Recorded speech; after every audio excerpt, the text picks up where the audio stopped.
In today's video, I'm going to teach you how to share screen on Google Meet.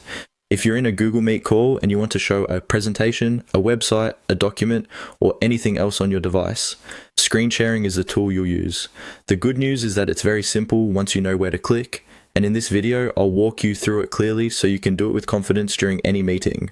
Start by joining or opening your meeting in Google Meet. Make sure you're already inside the call before looking for the screen sharing option. Once you're on the meeting screen, look toward the bottom area of the window where the main call controls are located. Near the video icon, you'll find the Share Screen option. Click that icon to begin. After you click it, Google Meet will give you a few choices for what you want to share. This is important because you don't always need to show your entire device. You can choose the specific type of content that makes the most sense for your meeting. If you want to share a Chrome tab, click on Chrome. This option is useful when you only want participants to see something inside your browser, like a website, an online presentation, or a video. It can also help keep the rest of your screen private, since only that tab will be visible to others. If you want to share a specific app or program open on your computer, click on Window.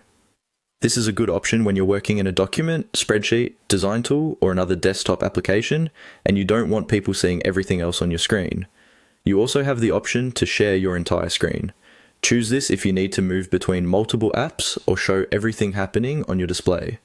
Just keep in mind that anything visible on your screen may also be visible to meeting participants, so it's a good idea to close anything private or distracting before you start.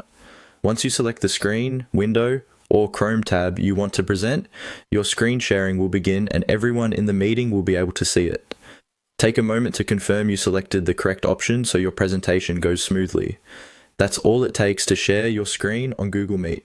As a quick tip, decide in advance whether you want to share a tab, a single window, or your full screen, because choosing the right option can make your meeting look much more professional and organized.